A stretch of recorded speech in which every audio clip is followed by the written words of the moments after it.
आज आपके लिए महत्वपूर्ण वीडियो लेके हैं जिसमें हम बात करेंगे बोर्ड कक्षा 5वीं 8वीं 10वीं व 12वीं हेतु जानिए कितने प्रतिशत या कौन सी ग्रेड आने पर विभाग के द्वारा 17 सीसी नोटिस मिलता है। जी साथियों, हम यहां पर शिक्षकों व संस्था प्रधान के लिए न्यूनतम व श्रेष्ठ परीक्षा परिणाम के क्या मापदंड हैं, क्या विभागीय आदेश हैं और किसको कितने % के ऊपर न्यून परीक्षा परिणाम माना जाता है और किसको श्रेष्ठ परीक्षा परिणाम माना जाता है, तमाम जानकारी इस वीडियो में हम आपके साथ शेयर करेंगे। साथ ही हम यहां पर विशेष बात यह भी करेंगे कि न्यून परीक्षा परिणाम के बाद भी शीतलन का क्या नियम है, 10% शीतलन किसको कब मिलता है, इसकी भी हम यहां पर इस वीडियो में बात करेंगे। वीडियो को अंत तक जरूर देखें। अभी तक चैनल को सब्सक्राइब नहीं किया दोस्तों, चैनल को जरूर सब्सक्राइब कर लें। इसी प्रकार के विभागीय महत्वपूर्ण वीडियो आदेश सहित हम आपके साथ शेयर करते हैं। हम यहाँ पर एक आदेश है, यहाँ पर 18/4/2016 का परिपत्र है, निदेशक माध्यमिक शिक्षा राजस्थान बीकानेर के द्वारा जारी किया गया है, जिसका विषय रखा गया है परीक्षा परिणाम एवं नामांकन की समीक्षा में नवीनतम मापदंड एवं दायित्व क्या निर्धारण किए गए हैं। तो यहाँ पर हम बात करें कि संस्था प्रधान के लिए ये कक्षा हम 5, 8, 10 और 12 सभी के लिए कर रहे हैं। तो संस्था प्रधान के लिए श्रेष्ठ और न्यून परीक्षा परिणाम का क्या यहाँ पर मापदंड रखे गए हैं, उसके हम यहाँ पर बात कर रहे हैं। श्रेष्ठ परीक्षा परिणाम किसे कहते हैं? विद्यालय का कक्षा 10 व 12 में बोर्ड परीक्षा परिणाम 90% या उससे अधिक रहने पर, कक्षा 5 या 8 की परीक्षा परिणाम 90% आप देख सकते हैं से अधिक परीक्षार्थियों के ए ग्रेड प्राप्त होने पर संस्था प्रधान को श्रेष्ठ परीक्षा परिणाम का प्रमाण पत्र दिया जाता है। यहाँ पर आप बात कर सकते हैं न्यून परीक्षा परिणाम की यदि हम बात करें तो विद्यालय का कक्षा 12 बोर्ड परीक्षा परिणाम 60% अथवा उससे न्यूनतम और कक्षा 10 के लिए 50% अथवा उससे न्यून रहने पर, यह संस्था प्रधान के लिए, शिक्षक के लिए नहीं, और शिक्षक की अलग से बात करेंगे। तो यहाँ पर कक्षा 10 के अंदर 50% और कक्षा 12 में 60% पूरी स्कूल का रिजल्ट यदि रहता है संस्था प्रधान के लिए तो उसे कम रहने पर न्यून माना गया है। और कक्षा 5 और 8 के परीक्षा परिणाम 50% या इससे अधिक विद्यार्थियों के डी ग्रेड आने पर संस्था प्रधान के विरुद्ध विभाग के द्वारा CC 17 नियम के तहत कार्रवाई प्रारंभ की जाती है।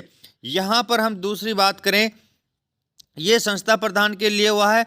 अब हम बात करते हैं शिक्षक के लिए। शिक्षक के लिए श्रेष्ठ परीक्षा परिणाम और न्यून परीक्षा परिणाम के क्या मापदंड हैं? तो शिक्षक का कक्षा 10 से कक्षा 12 में अध्यापन कराने वाले विषय का बोर्ड परीक्षा परिणाम 90% अथवा उससे ये अधिक रहने पर, यह कक्षा 8 और कक्षा 5 में यहाँ पर अध्यापन करवाने वाले विषय में 90% या उससे अधिक विद्यार्थियों के ए ग्रेड प्राप्त होने पर विभाग के द्वारा प्रमाण पत्र दिया जाता है। ये श्रेष्ठ परीक्षा परिणाम किसके लिए है? शिक्षक के लिए। तो शिक्षक और संस्था प्रधान दोनों के लिए श्रेष्ठ परीक्षा परिणाम 90% ही है। साथ ही हम बात करें शिक्षक के लिए न्यून परीक्षा परिणाम की, तो कक्षा 12 में अध्यापन करवाए जाने वाले विषय में परीक्षा बोर्ड का 70%, कक्षा 12 के लिए 70%, वहाँ पर संस्था प्रधान के लिए 50% था और 60% था। और यहाँ पर कक्षा 10 की बात करें तो यहाँ पर 60% कक्षा 10 के लिए है। तो शिक्षक के लिए यहाँ पर कक्षा 12 में 70% से न्यून और कक्षा 10 में 60% से न्यून रहने पर, और कक्षा 8 और कक्षा 5 के अंदर अध्यापक लेवल 1 और लेवल 2 जो भी निर्धारित हो, कक्षा और विषय के परीक्षा परिणाम 40% या इससे अधिक विद्यार्थियों के डी ग्रेड आने पर यहाँ पर संबंधित के खिलाफ विभाग के द्वारा CC नियम 17 के तहत विभागीय कार्रवाई प्रारंभ की जाती है। तो आपको यहाँ पर बता दें, पुनः हम एक बार रिपीट कर रहे हैं, शिक्षक के लिए कक्षा 12 के अंदर 70%, शिक्षक के लिए कक्षा 10 के अंदर 60%, यदि इससे कम परीक्षा परिणाम रहता है शिक्षक का तो उसे 17 CC का नोटिस जारी किया जाता है।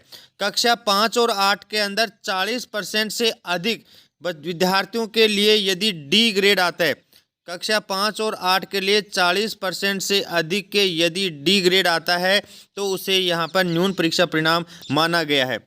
अब हम आगे बात करते हैं, यहाँ पर नीचे नोट दिया गया है कि यदि शिक्षक के परीक्षा परिणाम और एक परीक्षा कक्षा 10 और 12 में से अथवा 8 या 5 में से एक विषय जो भी अधिक विषय शिक्षण की स्थिति में हो, उपयुक्त मापदंडानुसार श्रेष्ठ परीक्षा परिणाम हो, परंतु अन्य परीक्षा 10 या 12 की या 5 या 8 की या दोनों की मापदंड न्यून हो, तो यहाँ पर स्पष्ट रूप से कहा गया है जिनके लिए उन्हें CCA 17 के नोटिस दिया जा रहा हो तो श्रेष्ठ परीक्षा परिणाम हेतु प्रमाण पत्र नहीं दिया जाएगा। इस बात को आप इस प्रकार समझ सकते हैं कि यदि मैं कक्षा 10 और 12 दोनों को पढ़ा रहा हूँ, लेकिन कक्षा 12 में मेरा श्रेष्ठ परीक्षा परिणाम रहा है और कक्षा 10 में मेरा न्यून परीक्षा परिणाम रहा है, तो मुझे श्रेष्ठ परीक्षा परिणाम के लिए मुझे प्रमाण पत्र नहीं दिया जाएगा, जबकि न्यून परीक्षा परिणाम के लिए मुझे नोटिस दिया जाएगा। ये बात यहाँ पर स्पष्ट की गई है। दूसरा हम आदेश यहाँ पर देखते हैं कि इसकी रूपरेखा क्रियान्वयन कि इसको कब कैसे इसको लागू किया जाता है। संस्था प्रदान के लिए यदि हम बात करें तो आप देख सकते हैं 3.1 के अंदर कि संस्था प्रधान के न्यूनतम ठहराव 5 माह आवश्यक है, तभी वो रिजल्ट उस संस्था प्रधान के काउंट होता है। शिक्षण व्यवस्था अथवा अतिरिक्त कक्षा संचालन के लिए नियुक्त अध्यापकों की अवधि भी शिक्षण अवधि में सम्मिलित की जाती है। 3.2 महत्वपूर्ण इसलिए है कि परीक्षा परिणाम की गणना में पूरक सप्लीमेंट्री परीक्षा परिणाम को सम्मिलित नहीं किया जाता है। यदि विद्यार्थियों के सप्लीमेंट्री आते हैं, उनके वो पास हो जाते हैं, तो उनको परीक्षा परिणाम में काउंट नहीं किया जाता है। जिन उच्च माध्यमिक परीक्षा में एक से अधिक संकाय संचालित हैं, उनके परीक्षा परिणाम की गणना करते समय 2 अथवा अधिक संकायों के कुल प्रविष्ट विद्यार्थियों की संख्याओं को जोड़कर गणना की जाती है।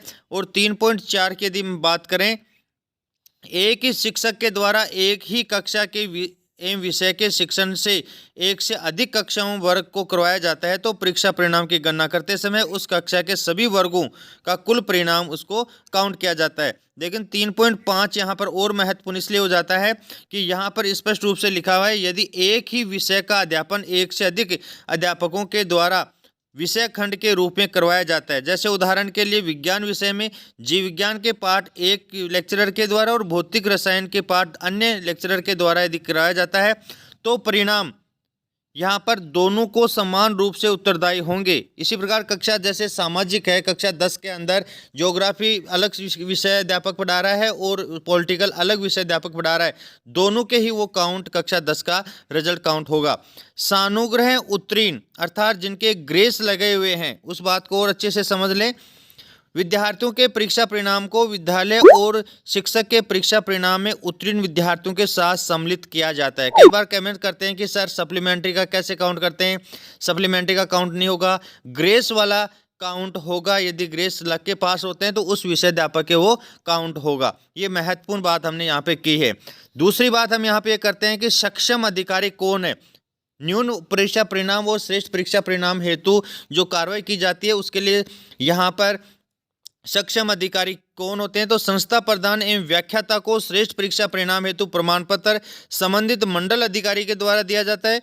संस्था प्रधान एवं व्याख्याता के न्यून परीक्षा परिणाम हेतु उनके विरुद्ध अनुशासनात्मक कार्रवाई निर्देशालय माध्यमिक शिक्षा के द्वारा की जाती है।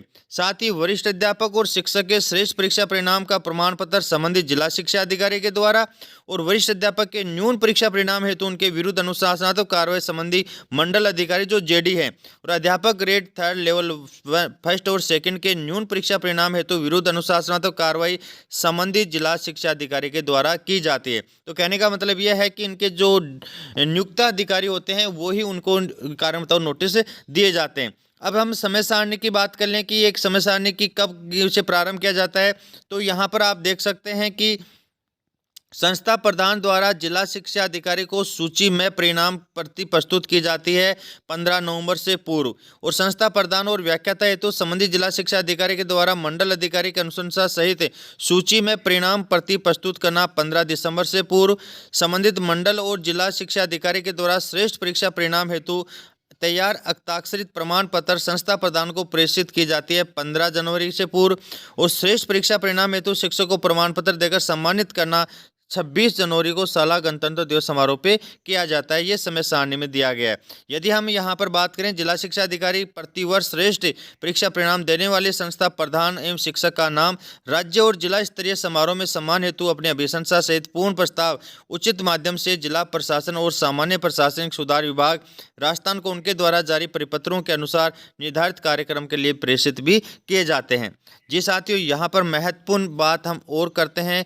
न्यून परीक्षा परिणाम के संबंध में निम्नलिखित कार्रवाई की जाती है और उसका टाइम फ्रेम क्या है। हमने श्रेष्ठ की बात की, अब हम न्यून के टाइम फ्रेम की बात कर लेते हैं।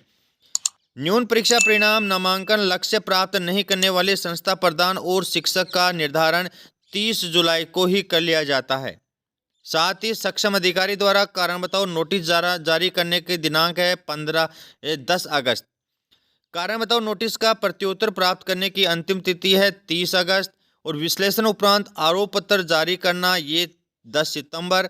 आरोप पत्र का जवाब प्रस्तुत करना 25 सितंबर तक। व्यक्तिगत सुनवाई 10 अक्टूबर तक और आरोप पत्र पर निर्णय पारित करना 15 अक्टूबर तक ये कार्रवाई की जाती है। तो यहाँ पर एक जो शीतलन वाली बात थी कि उसकी भी हम यहाँ पे चर्चा कर लेते हैं। शीतलन ये है कि हमने कहा कि संस्था प्रधान और शिक्षकों के लिए मापदंड निश्चित कर दिए गए।